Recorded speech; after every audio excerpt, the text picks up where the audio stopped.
Brownie? What? Is he rushing me? What is he doing? I should have waited for the next piece to double.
You looking to dig? Only with he doesn't have any options, right?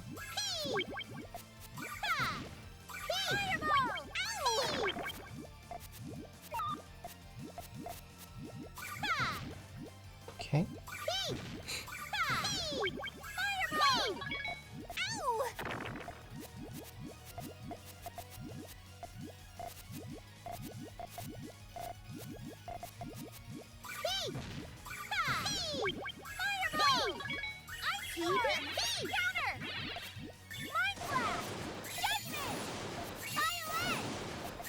I messed up my chain a bit there. Hi friend, it is void time. Yeah, I was gonna follow up and then I got scared off, but it's like I should just commit at that point and clean it up while I'm at it. I had advantage but threw it away.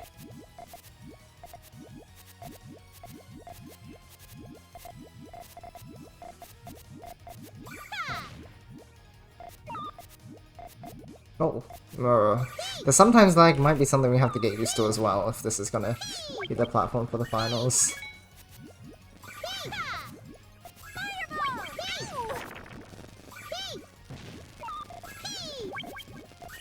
Which is very unfortunate. That's the way it goes.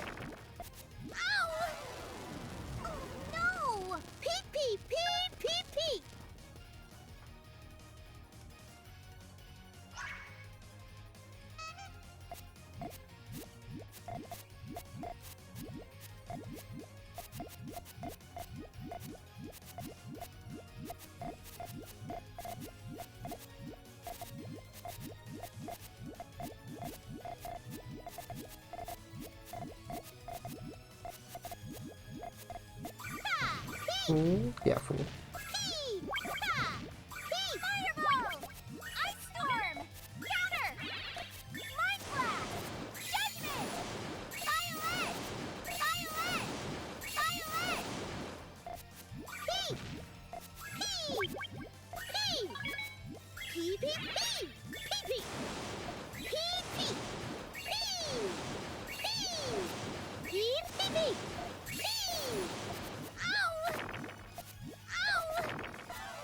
Messed up the tail a bit there because I allowed it to conflict, so I need to watch out for that. Otherwise, good reading of Void Chain to make sure that it was full chain. What is that? Ah, right to left. Wait, rush? Huh.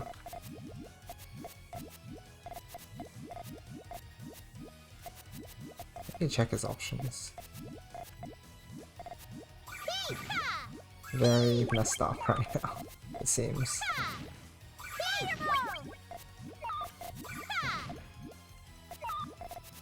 Sure. Oh, it goes that way. What the heck is that chain? What? I did not read that at all.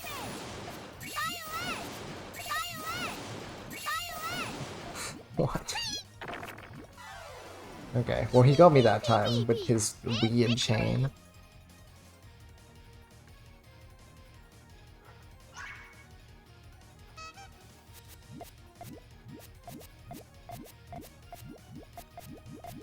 Is he doing it again? What is this form? I mean, I guess it's just a kind of submarine, right?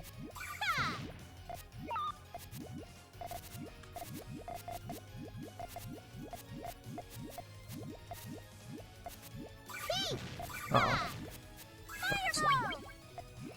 Okay, 3-chain follow?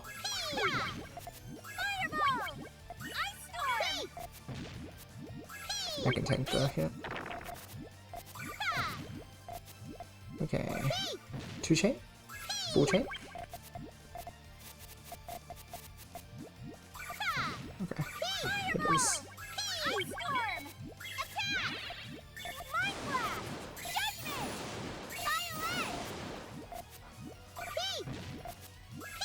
Is that something he's trialing? I'm curious about it. It's very new.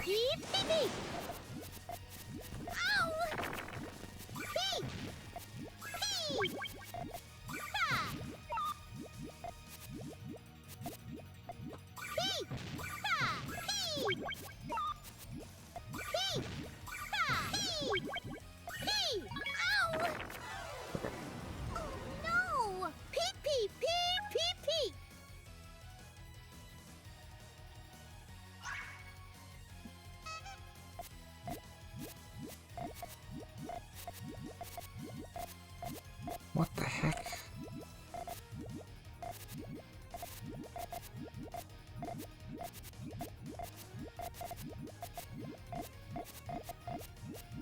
Hold on, I just need to confirm his chain direction is, yeah, okay. It is left transition. It's just front after all. Well, strain front. Oh. Oh really? Full chain. Guess he thought that. Oh. I was like, oh, he thought it would be enough, but I'm gonna counter. But it turns out the garbage. Okay. Interesting.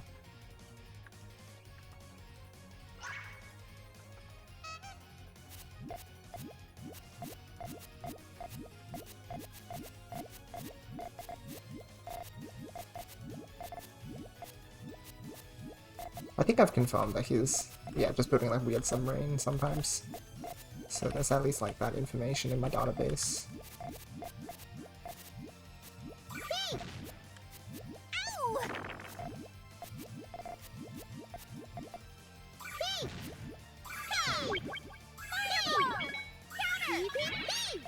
Cool.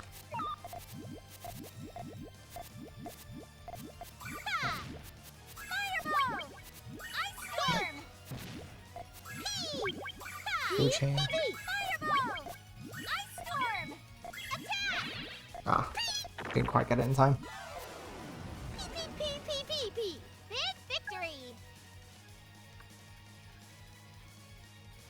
Think I played that okay?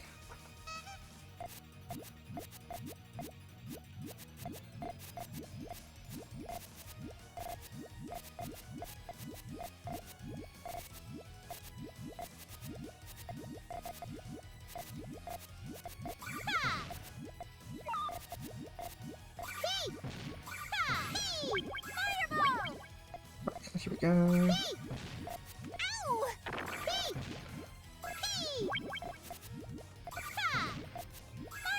Oh, what? I didn't read that. It was probably really obvious. But I didn't read it.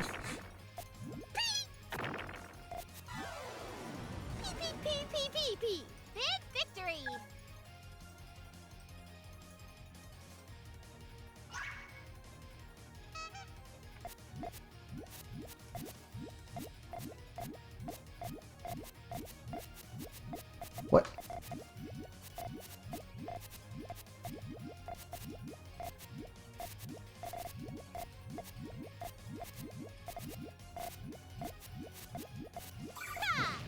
4 chain.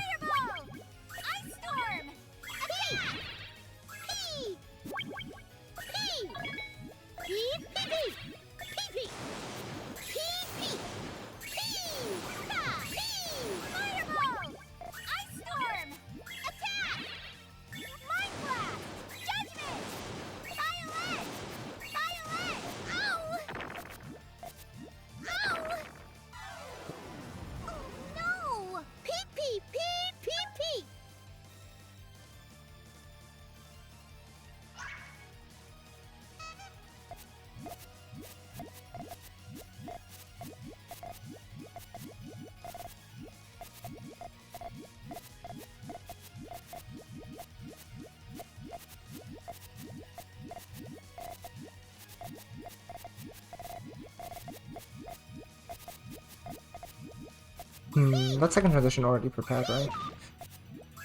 You can just main chain when he's ready. Oh. Oh.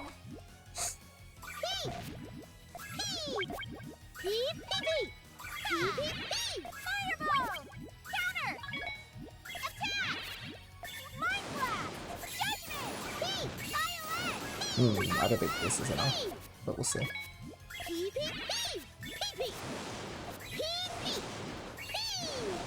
Yeah, no.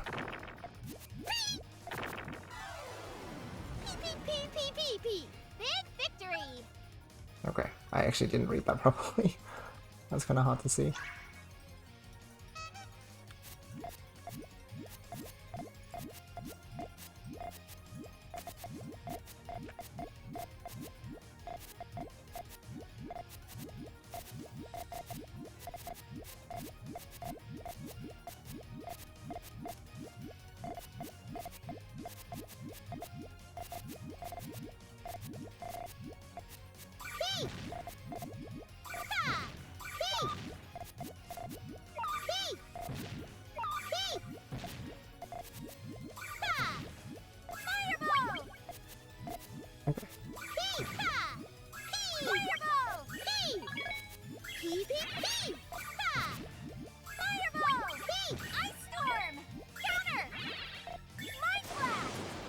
Oh wait, it doesn't link all the way. Ah, I didn't read the bottom. Should have looked harder.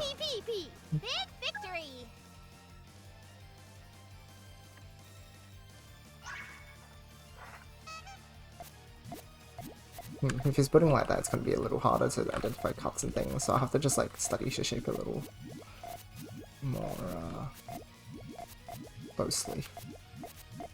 Okay, this is a normal right side GTR.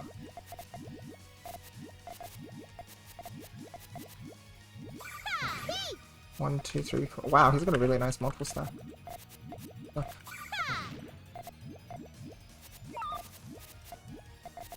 He can just main if he wants.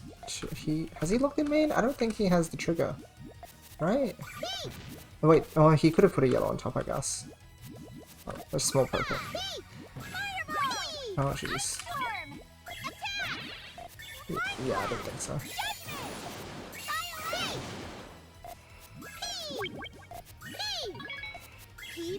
Oh, I didn't mean for it to cut. Oops. Powerful 6, I think, would have been sufficient. But yeah, the cut is not good.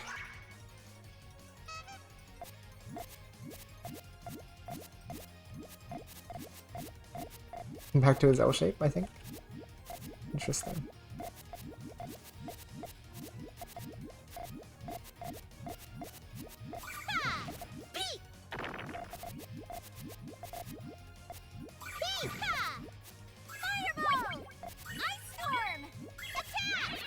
Nice, good response.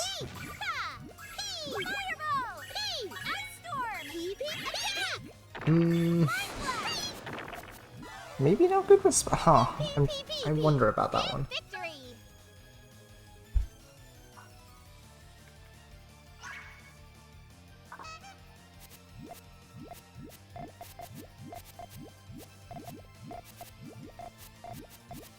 I mean, ideally +1, but I thought the power I had on that was decently good.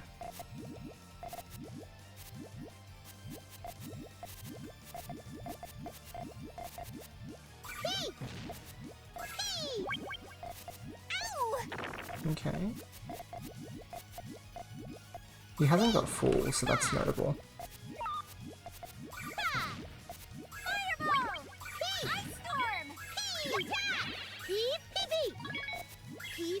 This is excessive. Unfortunately, you can't access the blues though. That was kind of lucky though. Not meant to use that much.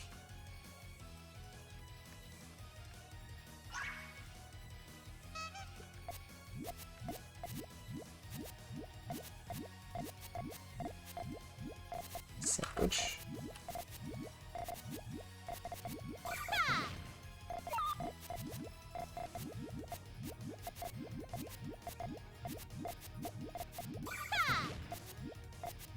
Okay, I have a follow-up as well.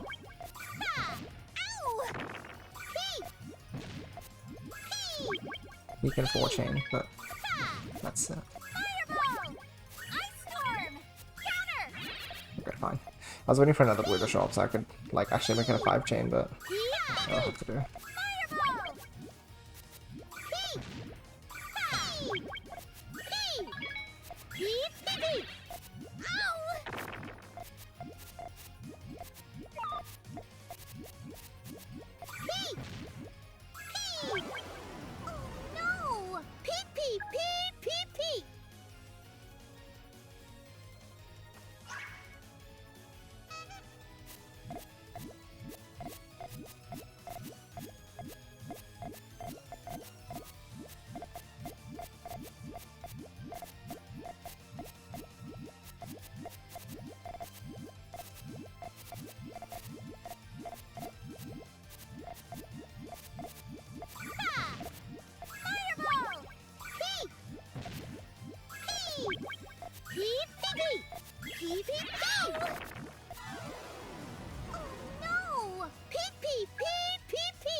Oh, whoops.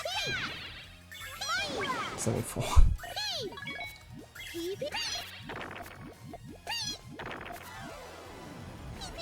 It was pretty straightforward to read too. I just kind of locked myself into a weird position because I built up to second floor well, but then the stuff I did on second floor wasn't very cohesive. I'm not really sure why those decisions were made.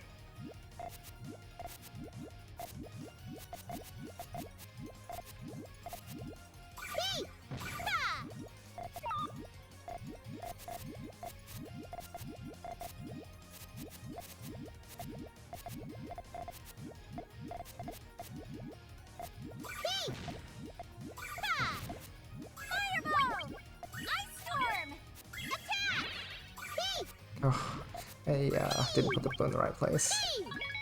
Even then, full chain risky against Void anyway.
I think his chain stay is a little rough now.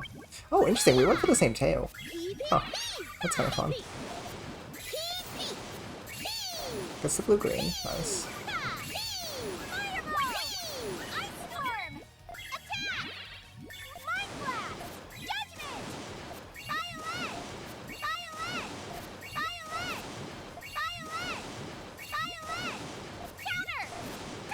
Yeah, reds! I don't know if I would have enough, I only had like 6 at most, but a bit sad.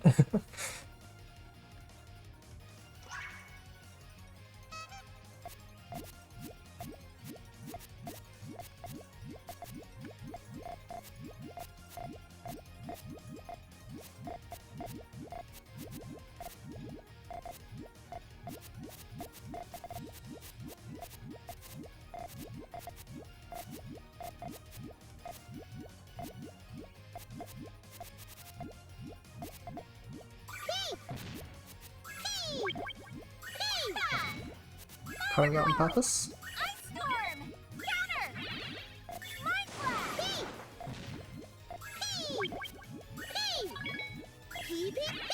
It would be nice if I didn't have the Puyo locked in, because I think he can just outchain me. I don't know when I locked it in, if it was when I was rushing for colors and I just didn't, like, I just didn't pay attention, or if I had it locked in early and just didn't notice. I did want it to be the double and end there, but, he did draw a trigger piece, but maybe he wanted to extend just one more to be, like, sure on the counter.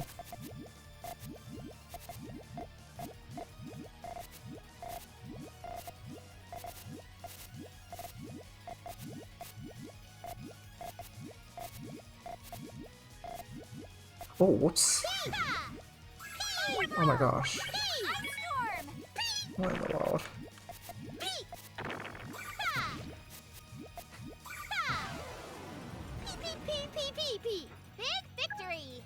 Where'd that come from?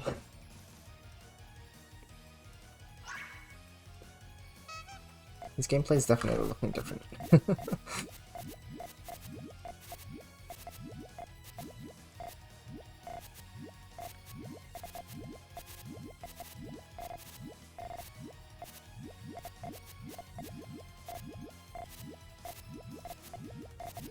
Okay, he wants to attack with that side.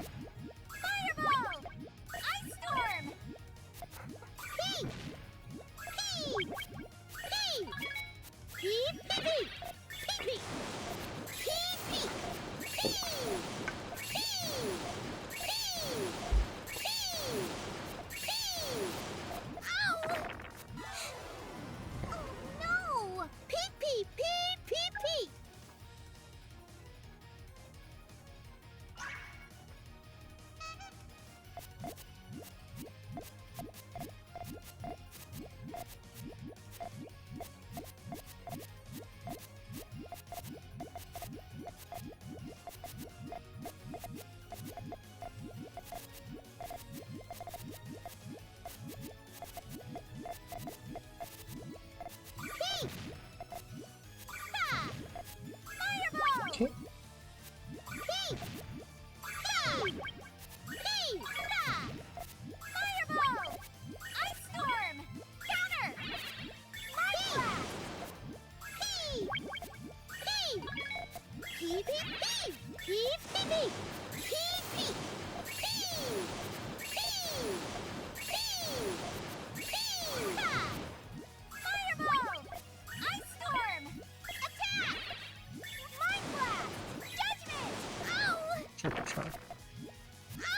Oops. Oh my gosh. The lag.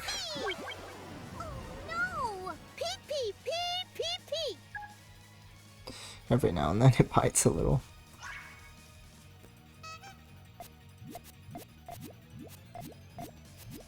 That time it was, like, nothing. Other times, not so much.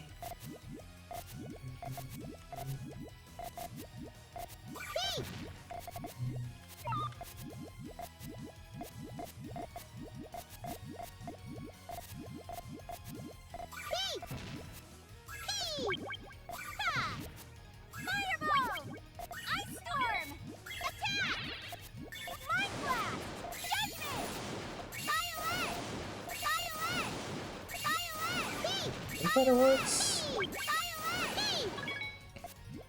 Pretty cool looks though.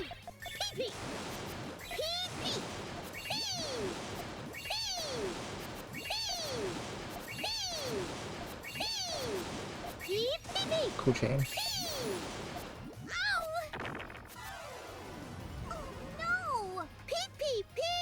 nice and clippable if anyone is available to do that. Since I can't clip on Steam. Well, I think I can, but oops, pardon me.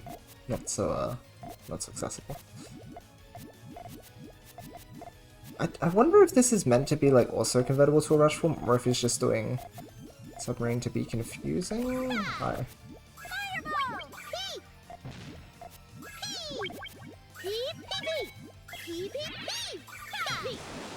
Interesting.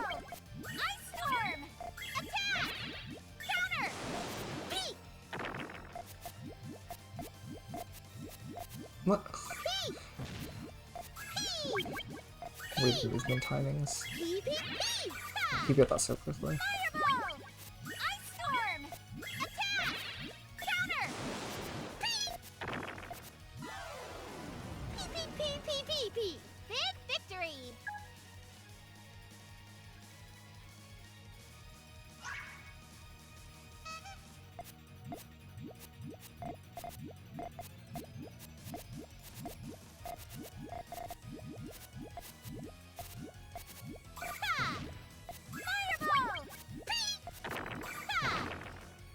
Maybe I should have just triggered with the yellow. I wanted to trigger with the back of my chain, the blues, because I wasn't getting green 3 so I thought, oh, if I reverse this, it'll be better. But...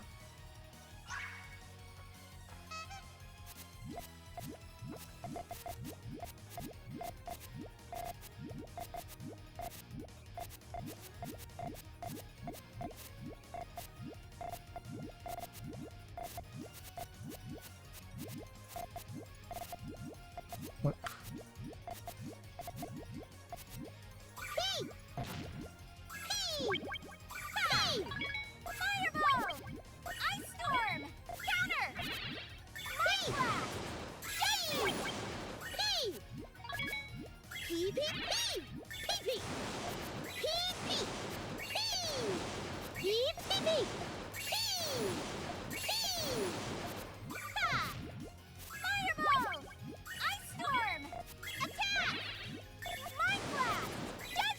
Oh my gosh. Wow, good effort. Ow! Oh no! Pee pee pee pee pee!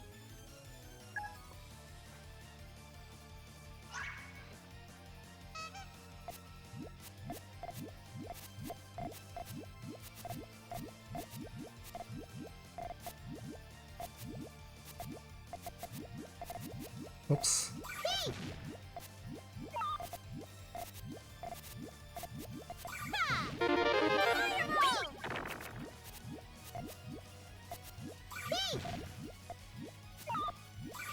Tama, thank you for the follow.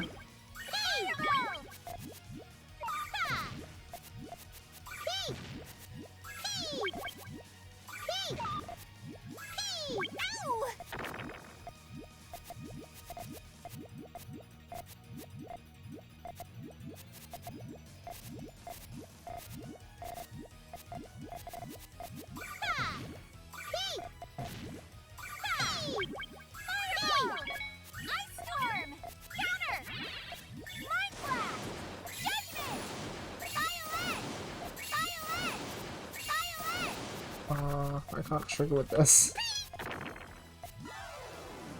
Big victory!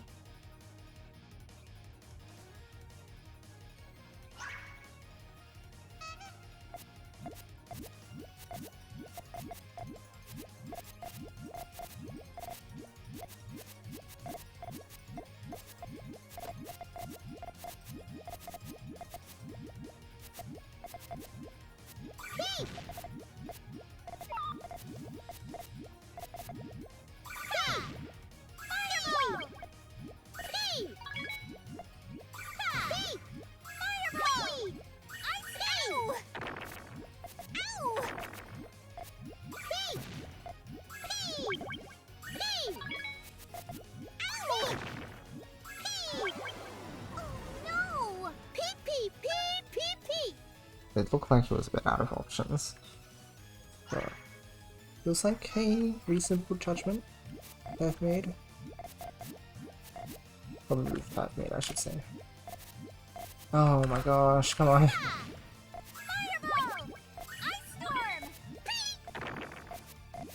bits and pieces for sure. What? Oh. Like, it doesn't tend to get me that much, but like, I don't know, PPT2 recently feels particularly unwieldy.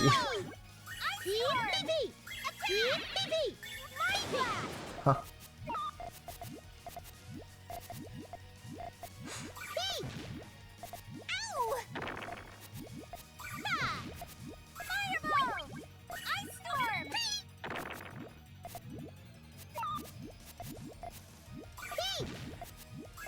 Like, there's some like very weird delays which make it so that like I think your inputs will get eaten if you just. At that time I just misjudged the garbage falling. I think. But, it's a bit uncomfortable to play.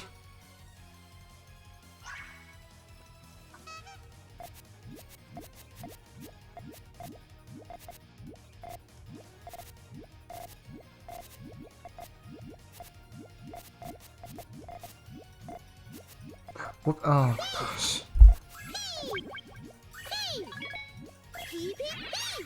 Are you for real?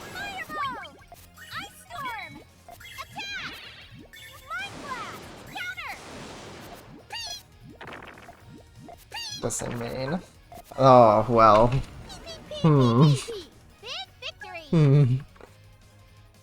Unfortunately.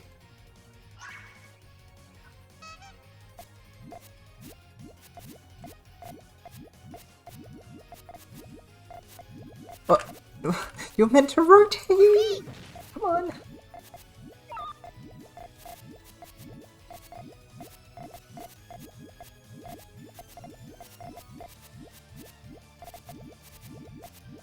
Okay. Oh, that's the yellow one I linked to. What the? What?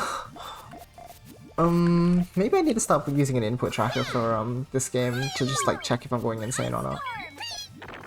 Like, just put the keyboard display.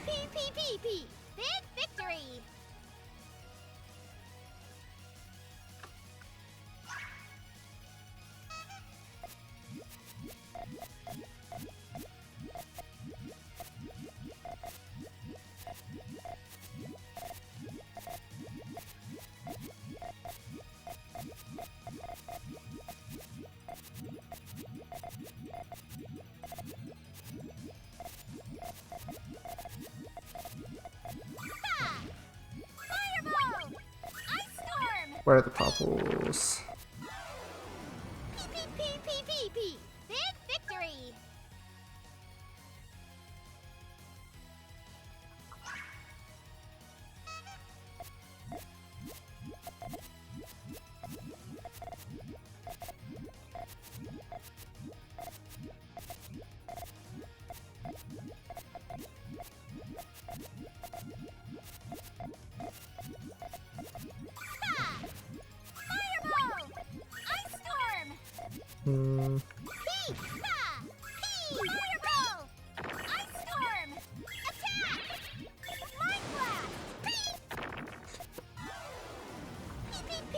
I think I'm setting stuff up a bit. No, I'm like, is it late? Is it actually late? Or is it just I need some keys in place? I don't know. I'm like, I feel like I'm almost ready to defend, but I'm not quite there. So much of the time.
Full chain from him.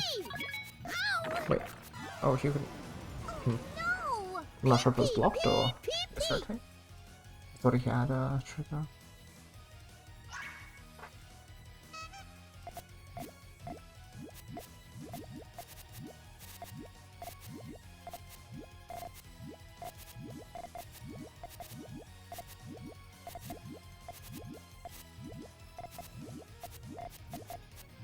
What? Pee, ha.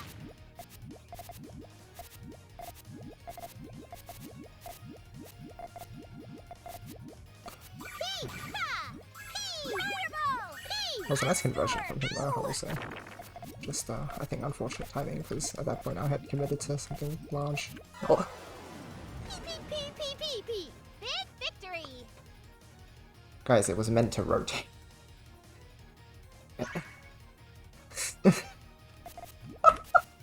It was meant to... I'll make that one up. Pee. Pee,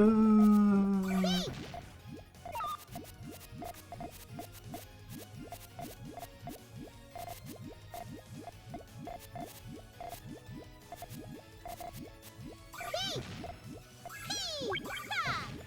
Fireball. Ice storm. Pee. Pee. Pee. Ow.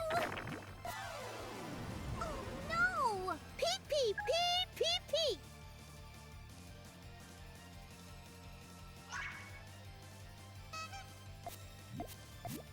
What?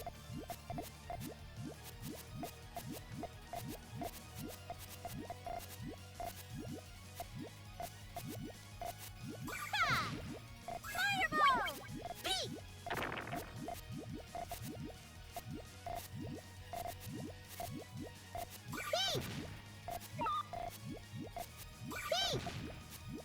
Pee. Ow.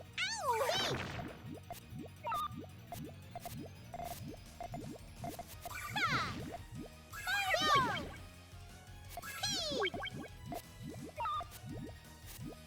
Ha. Ha. Pee. Pee. Pee. Ha. Fireball. Pee, pee, pee. Ow. Pee. Ha. Pee. This is really something. Fireball. Ice storm. Ow. Pee. Nice one chain follow up to what equal. Very nasty. Pee, pee, pee, pee, pee.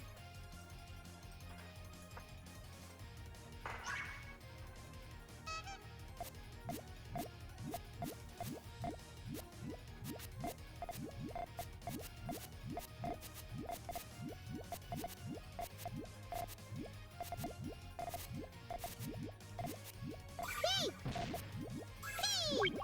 Ha.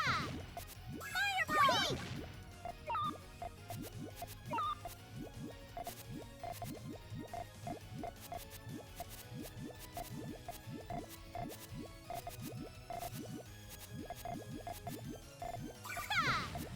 Fireball. Pee. Ha. Fireball. Nice follow up. Pee, pee, pee, pee, pee, pee. Big victory.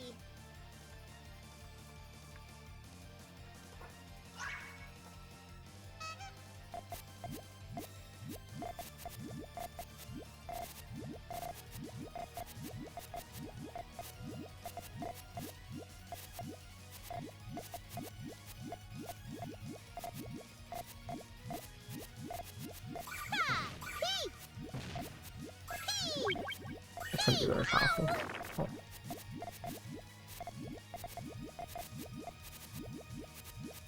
Pee. Ha. Fireball. Pee, pee, pee. Oh no. Pee, pee, pee, pee, pee.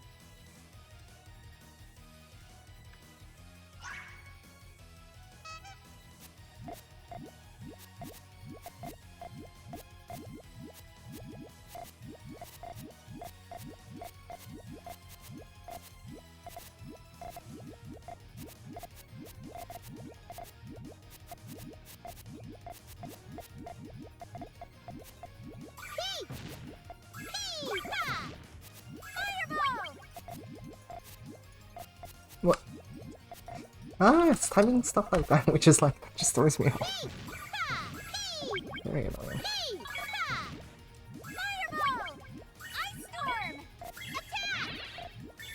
Right. Yellows.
Okay, he's gonna break that out.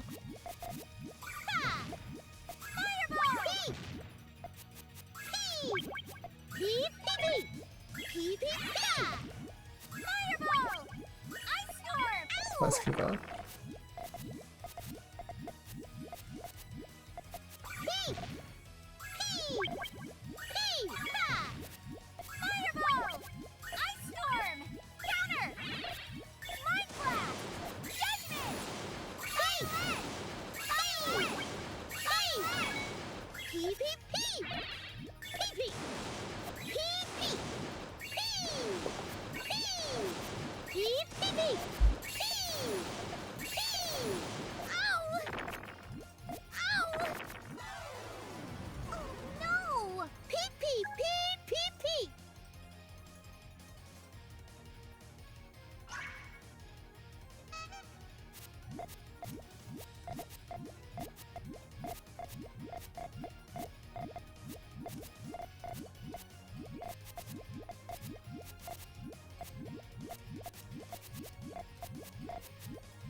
Oops.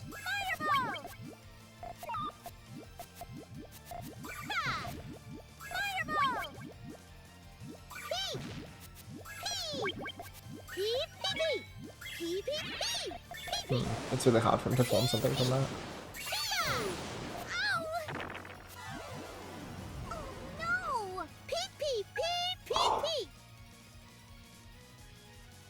Okay, thanks.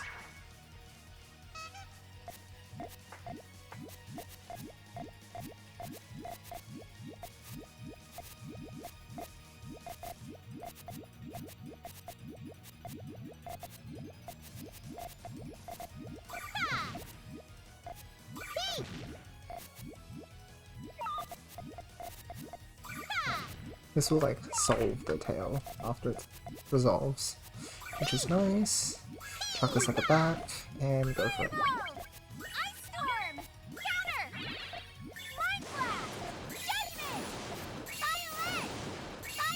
Nice. That's good.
He has a lot of time because he power chained, so he'll probably be able to catch up if he makes a fluid enough chain.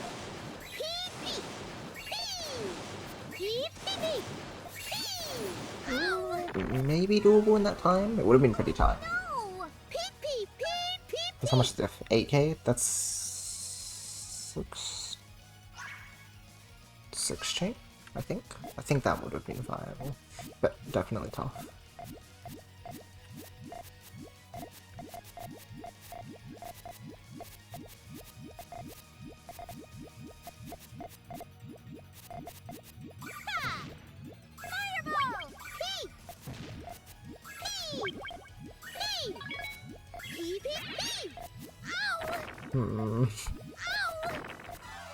It was a bit of a gamble play.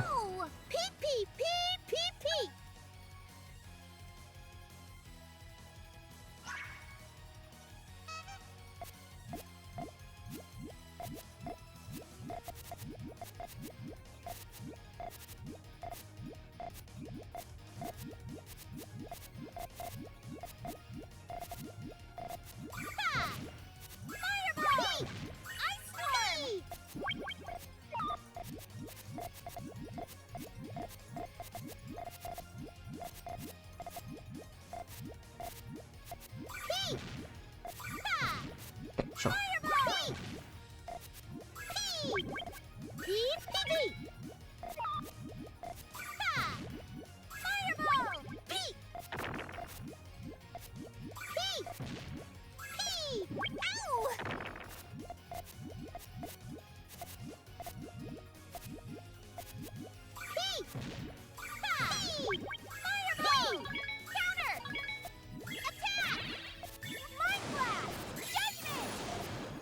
Oh, oops.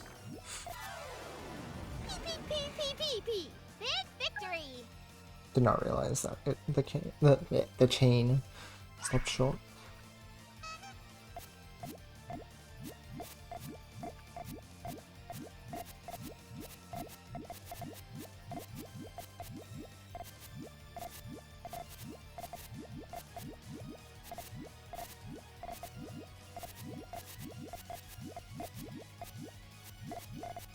I can see that he's preparing that attack, so I want to do is... Oh! I didn't see it go to 4 chain. I got fortunate that mine was like so much larger than...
What's the attack with that?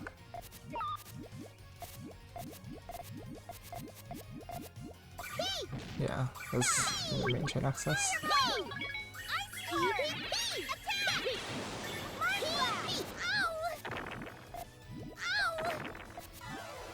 Okay, what?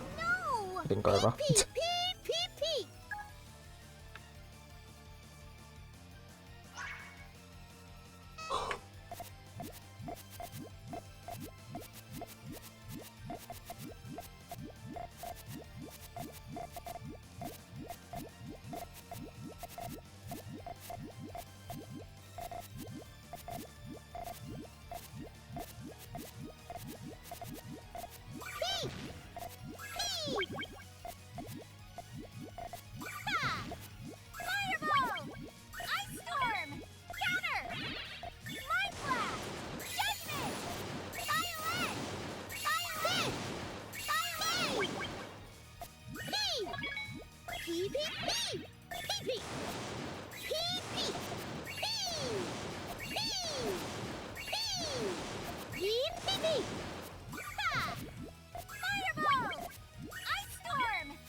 Oh, the lag.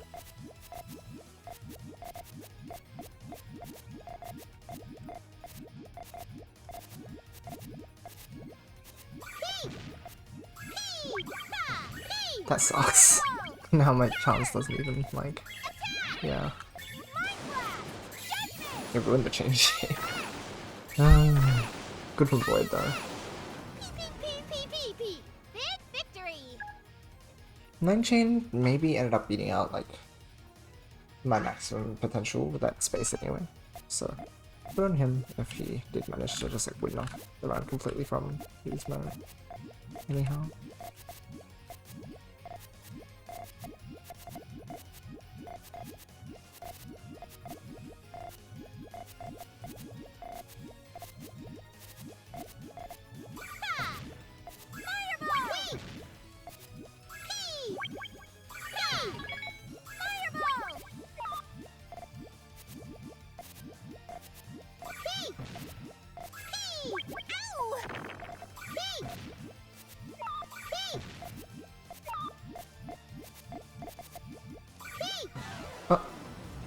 What happened to him?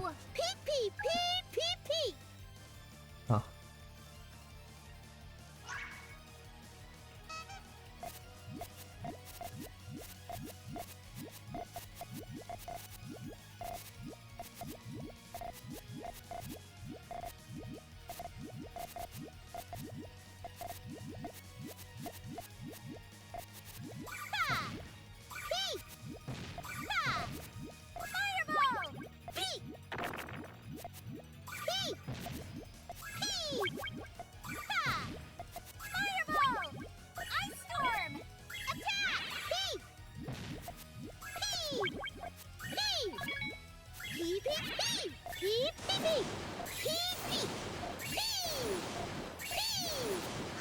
Greens. No! P.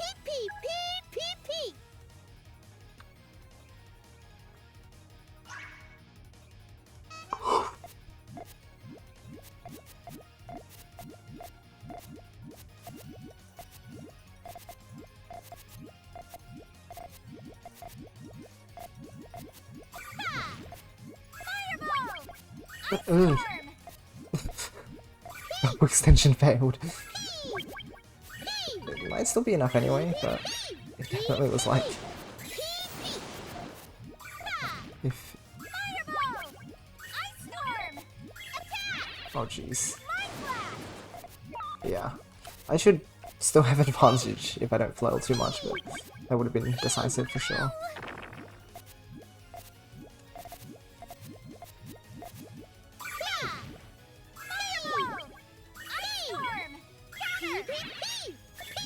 Took a lot to take him out.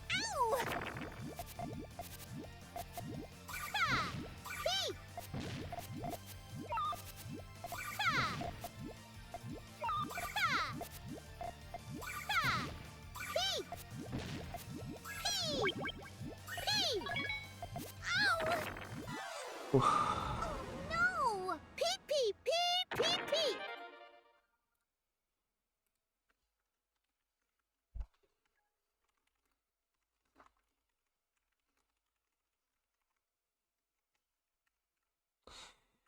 Okay, that was very interesting.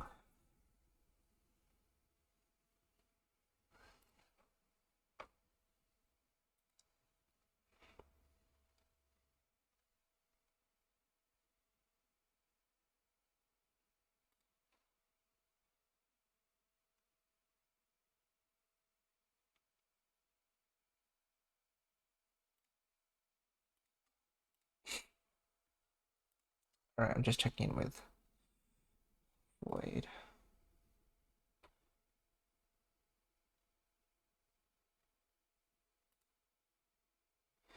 See if he's got particular thoughts.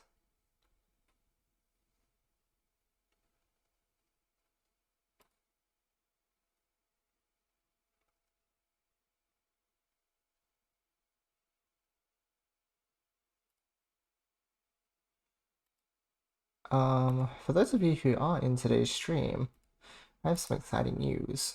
So, Alongside training with Void, which this is a new mini series we're going to be doing, where I face off against Void 3 times a week. Well, not necessarily face off, but it's the thinking of maybe throwing a bit of review in as well. However, the general plan is that about 3 times a week we are planning to do training with each other for the lead up until PGRS finals. League. Well, I also want to schedule some stuff in with Riona, so there's potential that on my end it might be something like that. I'll have to see when Riona is available and how often he wants to do it too. But I'd like to also train with him. So yeah, tri-weekly training with Void. Usually they're going to be on Mondays, Wednesdays, and Fridays at this time. Except that reviews for him work better if they're 12 hours before now. So I'm going to confirm that date and chuck it in the Discord after the session today. But yeah, so we're training with Void. If you guys were, any of you who were super observant might have seen that I have a set review with Sin I'll be doing as well this week. That's why it's not Wednesday with Void this week, because Sin actually got in before I contacted Void about this. So there's that. Alongside that, I've just received replies from both Nordiske and Delta.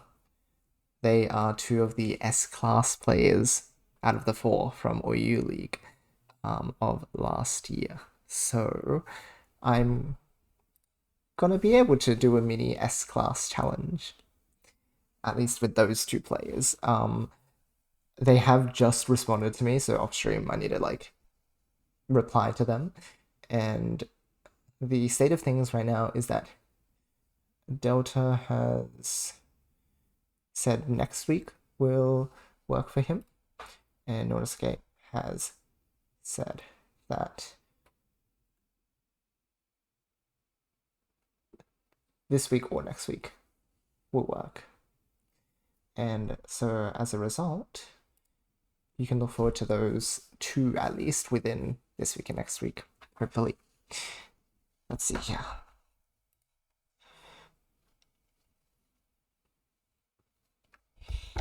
Okay, I'm just gonna chat back to Void and then I will tell you guys what we're talking about.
Wade says he's satisfied with his performance this set, and he managed to build some new things reasonably well.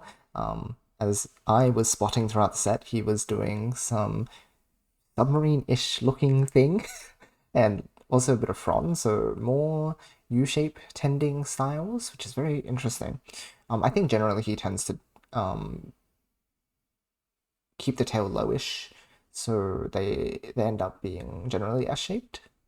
However, I think these forms allow him to spike out damage early on if he is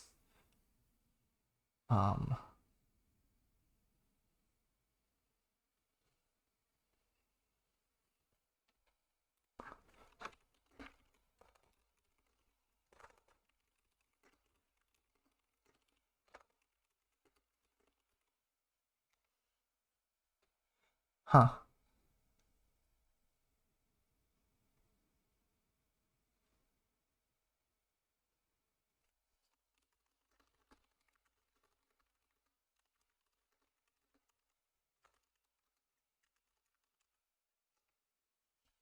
Interesting. So the thing that he's building is this like, it's like this sullen thing, but it creates the same tail type as Ron. It's fascinating. I wonder why he's picking this up. Huh. I guess I should just ask. But I'm just like, yes, on the recap. He had a good start, his attacks were working well, but I managed to adapt near the end, and Void ended up not being able to catch up. He thinks he was consistent the whole set, so he was wondering what gave me the upper hand later. My current observation is that recently everyone who's taken advantage over me has often been hitting me with early attacks because I've been putting so much focus on like getting my multiple stack good, making sure my saturation is high, and once the multiple stack is in place, not only is my main chain saturation high, but also my mid game saturation, because then I can, as I mentioned, if people like 2-double, I can just like 4 or 5 chain. So it was much a matter of, okay, I can forego that multiple stack a little bit, and instead of immediately building it, make sure that I have something that is defensively viable, because I will probably need to use that to defend myself. And so what happens then is that because I'm very likely going to dismantle the stuff on top of my transition anyway, I may as well make it more flexible to start with, and then once I move out of early mid game, right? Once we get over those like early attacks that like tend to take me out really quickly, then I can build my multiple stack and then transition into mid or late mid game, right? So essentially, the main problem area is early mid game is a big like choke point for me, because people keep like poking me there or doing weird stuff, and it's like, no, I think my gameplay is too assuming that people will allow me to go into mid game more easily, like, because that's S-class play, right? They don't attack each other in early mid game like ever. They always go to like mid game, and then they start like fighting each other in what we call the chaos zone, according to like the Yoda article. They start fighting in that like middle section, right? And so you can always get your multiple stack ready, then start dismantling options from that point. But if people are going to attack me slightly earlier, now the solution could be to just main chain. But PPT2's game speed, this might be a PPT2 PPC difference, but I think they can just rebuild in that time, so I don't think it's safe, right? And then if I try to defend with my multiple stack, it's only a 2 or 3 chain by that point, and even a 3 chain isn't going to be like a good 2-double. It's too slow, right? So they follow up and I'm dead. And so the issue becomes, hey, I need to make a defense for early mid game first, get through early mid game, and then once I either have advantage or they seem to have like put their foot on the brakes a little, then I can build my multiple stack, go into mid game, and then hopefully have advantage in mid game because I reformed like my board to have that nice multiple stack tail, everything, like all the options are available after that point. So it's sort of how when you build your second transition, right? You need to like ask that permission, you need to be allowed access to that area in the first place. I'm sort of feeling that pressure with my multiple stack where people aren't allowing me to set it up well in the first place so that I can defend with it. I need to defend it myself first and then set it up after I'm in a safe enough position to do so. Um,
Void's commenting that he attacked a lot early on, but it wasn't immediately after building the transition. I guess you redirected the pressure by building attacks earlier than me, and so that's what I was saying, where I'm now building in a way that allows me to defend my multiple stack area early, or, to be honest, even just attacking to put pressure on the opponent to cause them to, like, either dismantle or take some damage, still does give me time to set up my multiple stack after I've dismantled that. So in either case, like, I'm pretty certainly going to dismantle whatever I put there. So it's also okay to use it offensively, which seems to be kind of favorable in PPT2 in this game, I was gonna say. So there's something notable about this sort of I guess decision tree.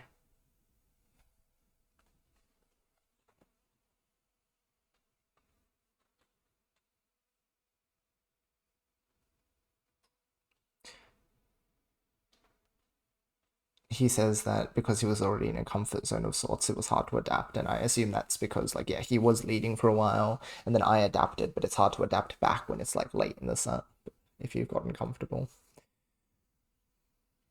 I was commenting back to him about my comfort in this set.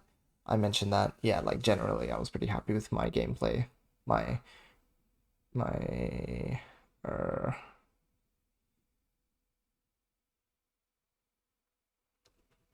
hold on.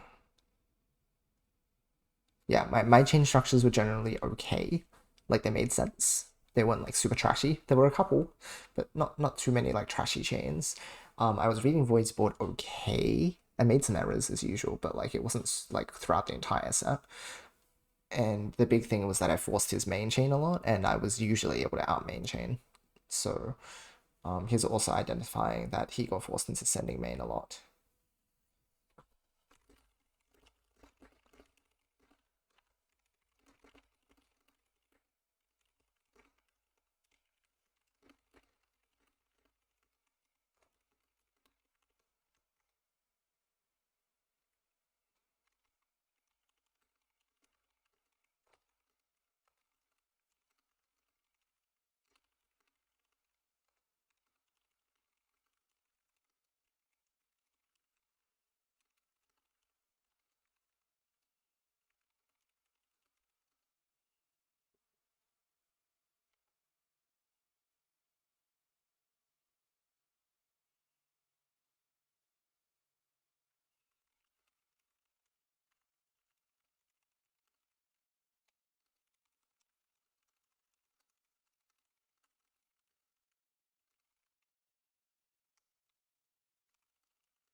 So Wood comments that there were mostly three situations within the set.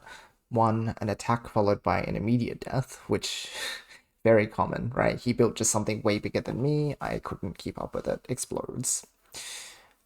There was attack followed by main chain.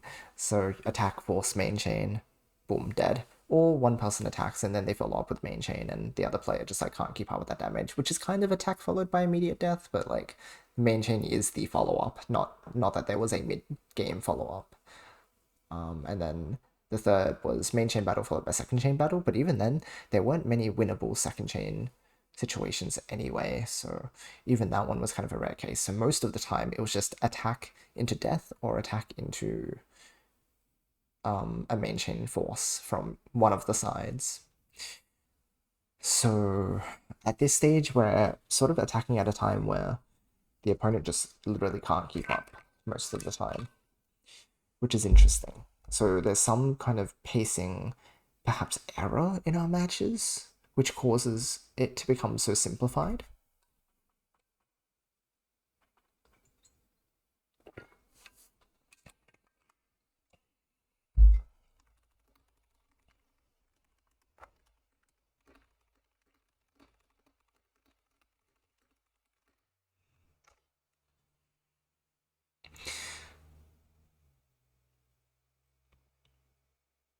He says sometimes Euro would have a response to an attack that wasn't main, but usually that's as deep as it went. So there was maybe one response, and then we just like go into main after the fact.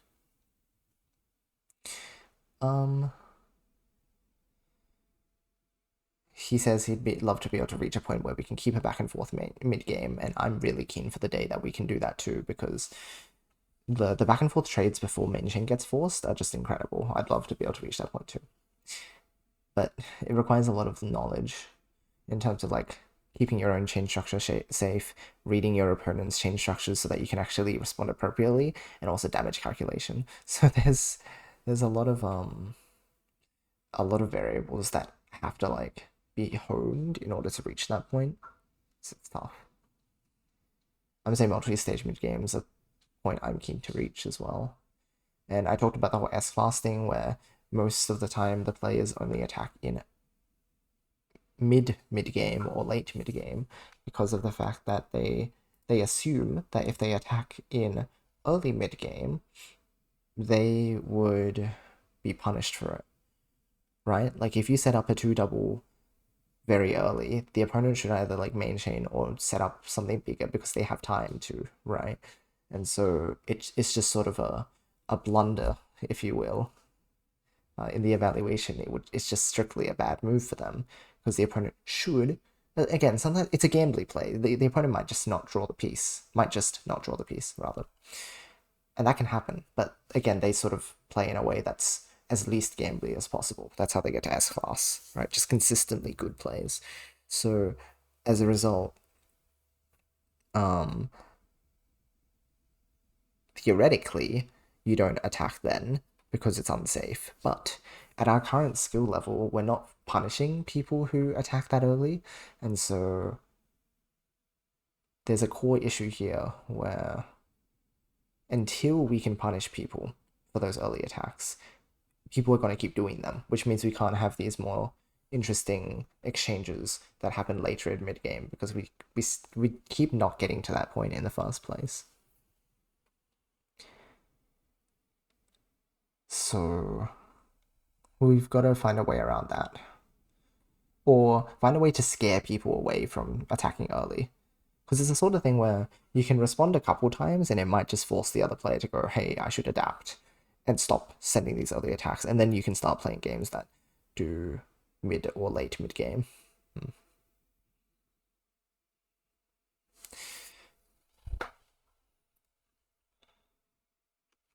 Okay, he's asking about what I think I should focus on moving forward.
Yes, just typed out to avoid what my my current focus is. So again, just to reiterate, it's that I wanted to maximize my saturation and my mid and late mid game options by multiple stacking cleanly and tailing cleanly. Because again, if they two double me, I can 3 or 4 chain them, and if they 3 or 4 chain me, I can 5 or 6 chain them. Like it's meant to be a simple game in that sense. But again, potentially because of PPT2's timing, also because of players like Rick who are more oriented around speed and attacking early, I can't treat those shapes as a given anymore. They're a bit of a privilege. I have to earn my right to use them. And so I need to set up these aggressive defenses early. Kind of assume that I'm going to dismantle the bottom part. Not the bottom part of my chain, but like the sort of just after transition section of my chain. And through that, gain access to the privilege of creating clean multiple stack and tail.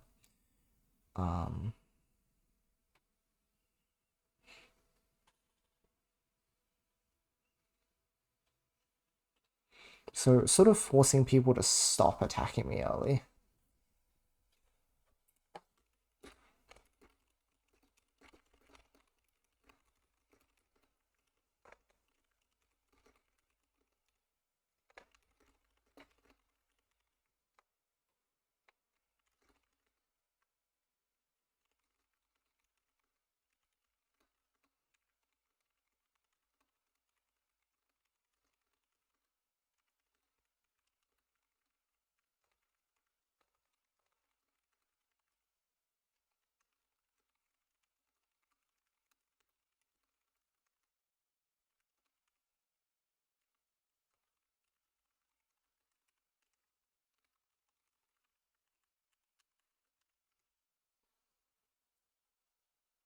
Basically, the short version is stop people from attacking me early, like make them back off from that strategy, which then causes the game to consistently progress to later mid game.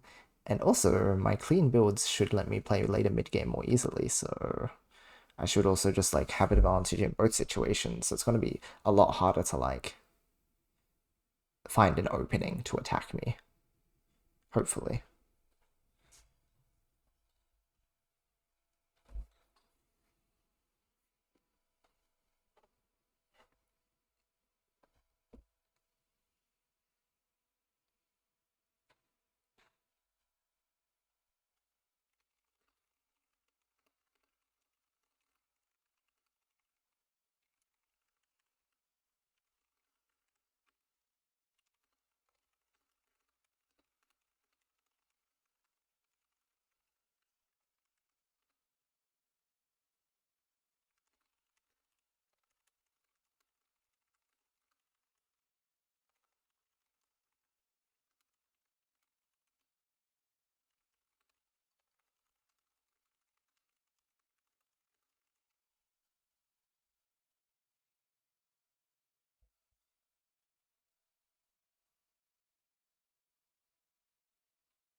And so I'm just posing the question to him about what his focus is as well.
I see. Yeah, Void's also still playing a very, like, not so observing playstyle, where he's just focusing on his own board and going, do I think I can get away with this sort of attack?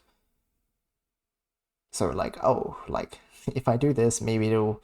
It's, I guess, sort of like a gamble play, but trying to make it an informed gamble, or, like, a weighted gamble where hopefully it's like there's a higher probability that this is going to land just in general, which I assume can come from a few sources, like opponent habits and just general awareness about the game flow. But secondly, do I think I can rebuild the groups? I'll lose if I make this attack, which is really critical because a lot of the time, if you force your opponent to main chain, you can sort of assume that they were at the same stage as you because they were building at a similar speed. And so whatever you used to attack, you need to rebuild that plus extend so that you have that lethal margin, right? The amount of you have like the extensions needed to beat their main chain and more so that they can't second chain and beat you. So there's a big emphasis that I think people should put on if I'm going to attack, I need to be able to recover that amount of resources plus more. So being really aware of how much you're using versus how many pieces you need to place to replenish all those resources. That balancing act is very important.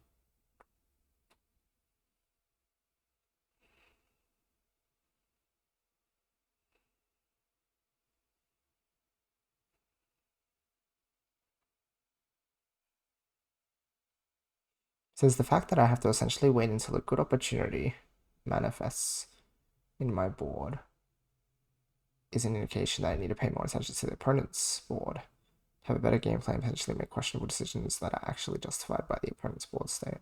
I'm curious what he means by this.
Okay, yeah. So essentially he's saying if he can get information from the opponent's board, his space of attacks that might work will increase because instead of it just being based on, oh, do I have an attack available that feels like I can get away with it, it'll be, oh, the opponent actually is unsafe right now. I think it's likely that what I'm going to do now is going to be successful.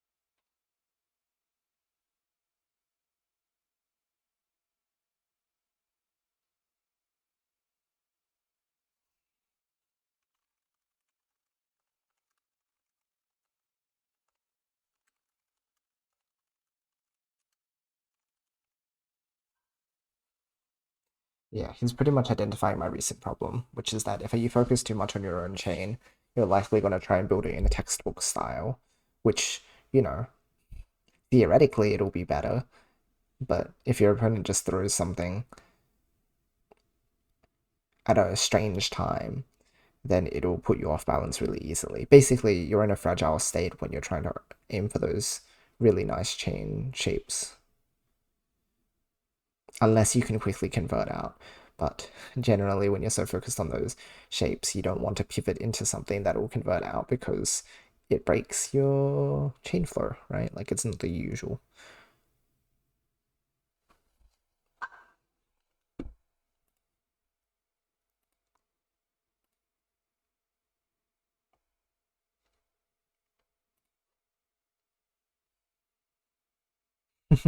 Rick's very aggressive and isn't afraid to build weird looking shapes to put pressure on his opponents at void. Oh, this is the biggest thing.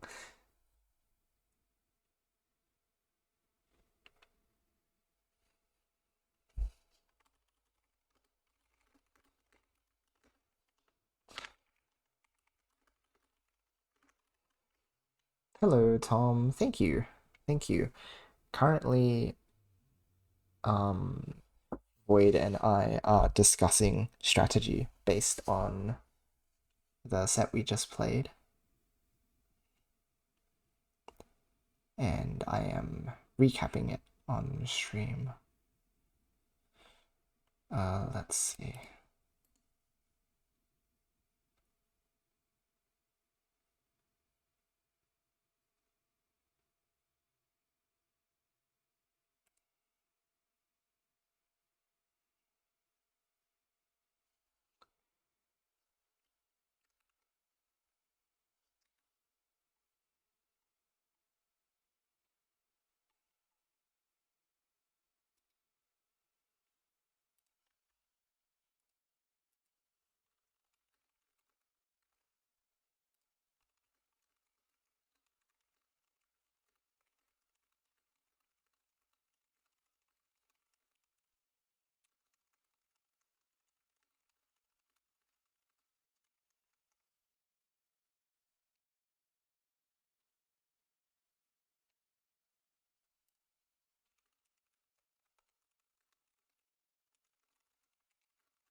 Wait, saying that Red seemed to do the same things as Rick, but was more efficient and taking more risks. I thought that his chaining was pretty normal looking though. Like they looked pretty textbook. He was just like clever with dismantles and things, but it might just be that the chains at the by the by the end of each round were textbook, but the lead up to it actually wasn't. Like he built weird shapes to defend himself, and then once his chain was finished, they resolved like a normal textbook chain. But what I'm remembering is, yeah, the ending of each round, which is, oh, look, beautiful chain. But it didn't come together that way initially. It was only set up that way once Rick was forced into a strange situation, whether it was main chain or he got stuck or something like that.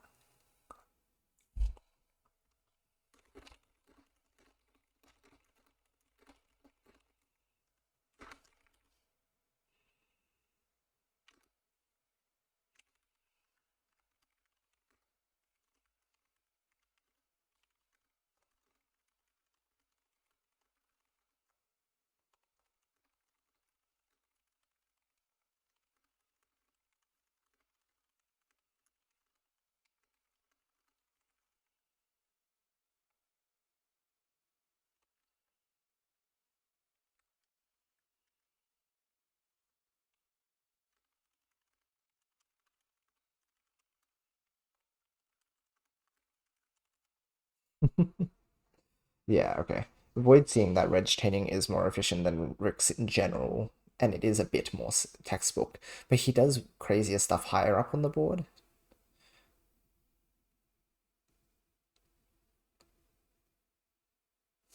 Like he can build weirder shapes higher up because his saturation is kind of well, that's the thing. If Red is able to keep up with Rick's aggression and continue building his chain normally, then his saturation naturally exceeds Rick's over time, right? Over the course of the round, Rick's saturation keeps decreasing because he's going for this crazy stuff, which most people can't keep up with. But since Red was able to beat out his strange aggression, eventually Rick is forced into like late game where he has to finish his main chain and pop it. But by then, he's already wasted so much space. Like his saturation's fairly low compared to someone like Red's at least. It will still outchain a lot of people, but with Red, his chains are so clean that that the saturation difference actually makes a difference, right? If you're playing against low level players, saturation difference, less of an issue because you can just outspeed them, do the second chain, whatever. But if you're facing someone who is like sort of at your level or slightly higher, that saturation difference actually does make a difference. Hmm.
Yeah, Rick's chaining has definitely gotten more consistent recently. It's um before, sometimes in tournaments or even like OU League, sometimes his chains would cap out at like 20k or 30k, and it's like, really?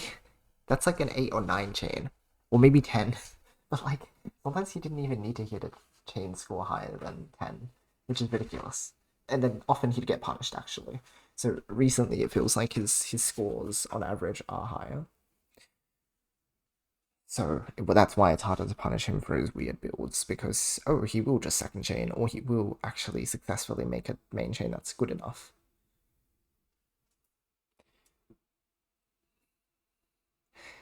So the way to get around it is we actually do need to defend ourselves before he blows up our second floor and stops us from accessing what what we'd like to access to defend against him.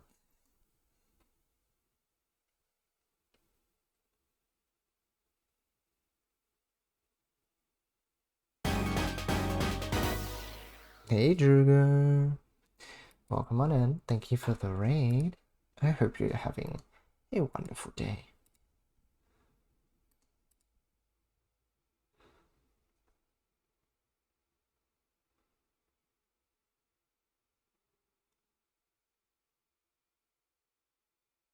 Oh, I just got another notification because there are so many things happening, guys. My first my first opponent of the Puyo S rank tournament has been decided. Oh my goodness.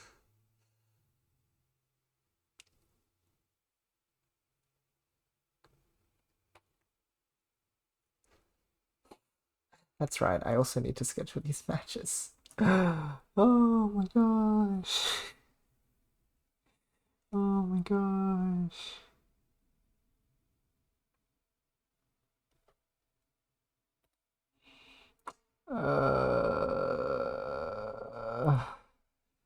Let me see. I've signed up for so many things, guys.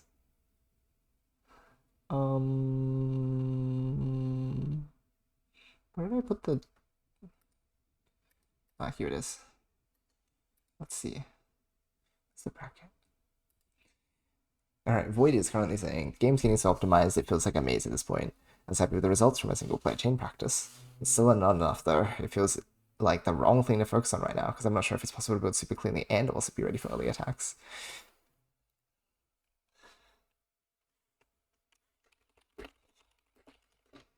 It's something that I wonder if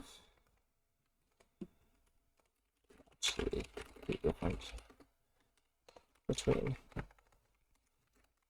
two PPC. We may actually be getting to the level of the speed matters. Things like we could maybe actually just send PPC against these early highs, but we choose building speed is too high for this to be an appropriate response.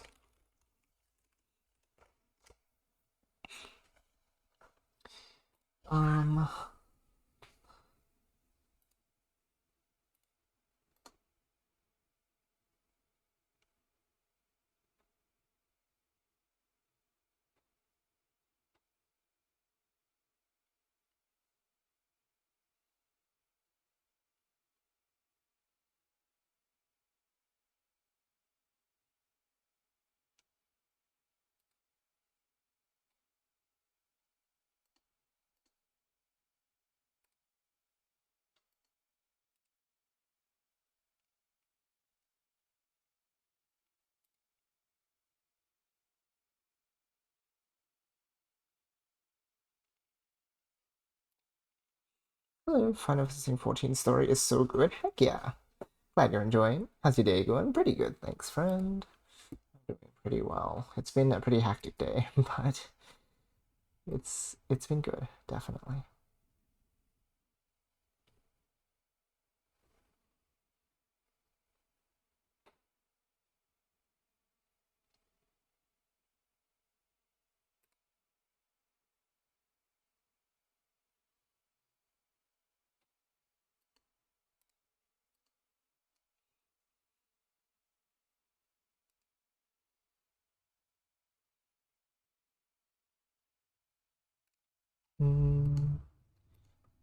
Oh, there it is, yeah. The Swiss bracket has now been made for the Puyo S-Class League tournament.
Yeah, let me show you guys the bracket.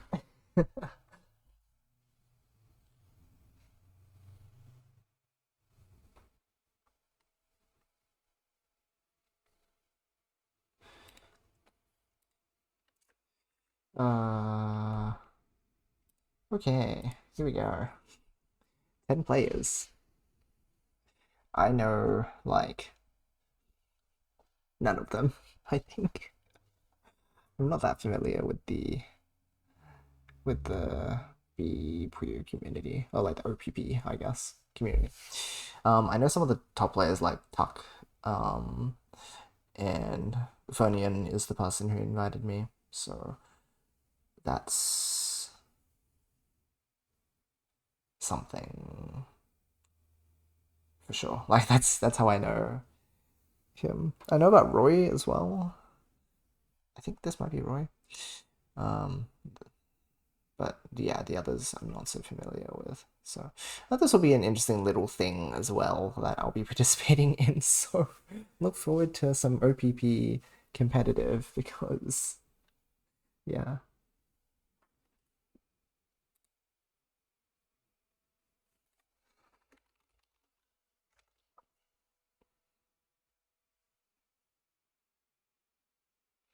Okay, all finished up with Void. Wow, that's like almost an hour-long discussion after I said. Already looking good, guys. I'm enjoying this a lot. I'm glad that I can engage with Void in this sort of discussion because we've had it a few times, sort of like spaced out between the years we've been practicing with each other. Every now and then we'll discuss some deep strategy, but it doesn't come out super naturally, I guess. So it's nice that we have built a space for ourselves to do that in this like lead up to other region finals, and it's exciting because this is because of PGRS that we're being forced to strategize to this extent.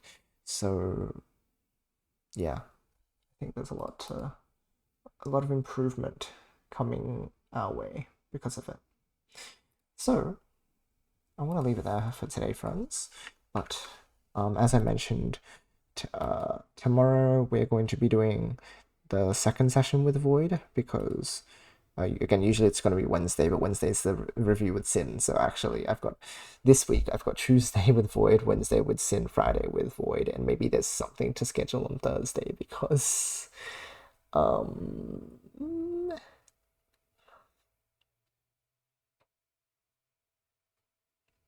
I missing something? Oh no.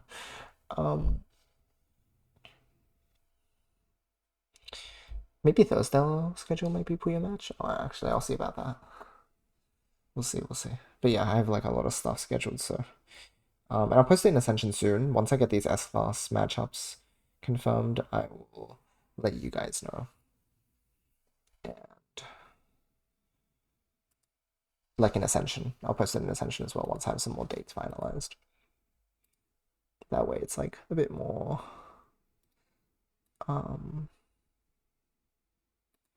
just like in one place where a lot of you guys can see it. Then I know it runs in my server, Discord server. Okay. Let's go find someone to raid.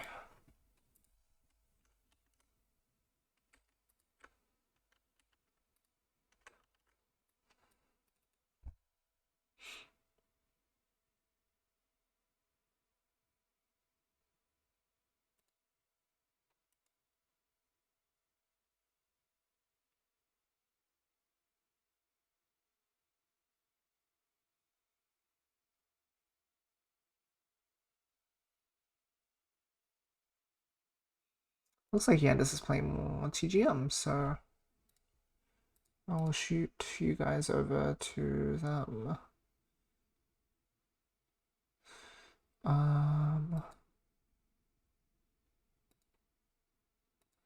Just give me a sec.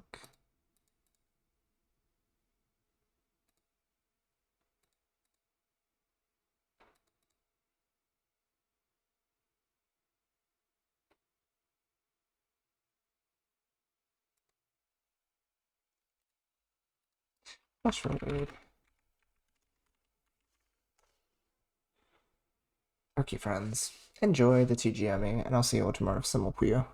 For now, as always, I hope you all have a wonderful rest of your day or night. Love you guys, and I'll see you all next time.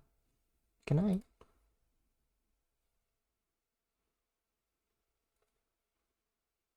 See you, Trigger. Thanks for the raid as always.